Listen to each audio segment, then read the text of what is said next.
ने उसे देखा तो उठ गया और उसे लेकर पास बनी एक कुटिया के अंदर दोनों चले गए। विक्रम ने कुटिया में जो देखा वह उनके लिए असहनीय था। रानी निर्वस्त्र होकर उस साधु का आलिंगन करने लगी तथा दोनों पति पत्नी की तरह बेझिझक संभोगरत हो गए। राजा ने सोचा कि छोटी रानी को वे इतना प्यार करते हैं, फिर भी वह विश्वासघात कर रही है। उनका क्रोध सीमा पार कर गया और उन्होंने कुटिया में घुसकर उस साधु तथा छोटी रानी को मौत के घाट उतार दिया। जब वे महल लौटे तो उनकी मानसिक शांति जा चुकी थी। वे हमेशा बेचैन तथा खिन्न रहने लगे। सांसारिक सुखों से उनका मन उचाट हो गया तथा मन में वैराग्य की भावना ने जन्म ले लिया। उन्हें लगता था कि उनके धर्म कर्म में जरूर कोई कमी थी, जिसके कारण भगवान ने उन्हें छोटी रानी के विश्वासघात का दृश्य दिखाकर दंडित किया।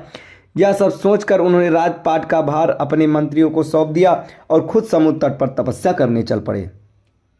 समुद्र तट पर पहुंचकर उन्होंने सबसे पहले एक पैर पर खड़े होकर समुद्र देवता का आवाहन किया। उनकी साधना से प्रसन्न होकर जब समुद्र देवता ने उन्हें दर्शन दिए तो उन्होंने समुद्र देवता से एक छोटी सी मांग पूरी करने की विनती की। उन्होंने कहा कि उनके तट पर वे एक कुटिया बनाकर अखंड साधना करना चाहते हैं और अपनी साधना निर्विघ्न पूरा करने की उनसे आशीर्वाद चाहते हैं। समुद्र देवता ने उन्हें अपना आशीर्वाद दिया तथा उन्हें एक शंख प्रदान किया। समुद्र देवता ने कहा कि जब भी कोई दैवीय विपत्ति आएगी ये शंख की ध्वनि से दूर हो जाएगी। समुद्र देव से उपहार लेकर विक्रम ने उन्हें धन्यवाद दिया तथा प्रणाम कर समुद्र तट पर लौट आए। उन्होंने समुद्र तट पर एक कुटिया बनाई और साधना करने लगे। उन्होंने लंबे समय तक इतनी कठिन साधना की कि देवलोक में हड़कंप मच गया। सारे देवता बात करने की लगी कि अगर विक्रम इसी प्रकार साधना में लीन रहे तो इंद्र के सिंहासन पर अधिकार कर लेंगे। इंद्र को अपना सिंहासन खतरे में दिखाई देने लगा। उन्होंने अपने सहयोगियों को साधना स्थल के पास इतनी अधिक वृष्टि करने का आदेश दिया कि पूरा स्थान जलमग्न हो जाए और विक्रम कुटिया सहित पानी में बह जाएं। बस आदेश की देर थी, बहुत भयानक वृष्टि शुरू हो गई। कुछ ही घंटों में सचमुच सारा स्थान जलमग्न हो जाता है और विक्रम कुटिया सहित जल में समा गए होते हैं।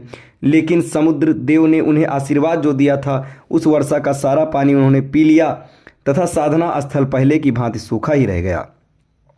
इंद्र ने जब यह अद्भुत चमत्कार देखा तो उनकी चिंता और बढ़ गई।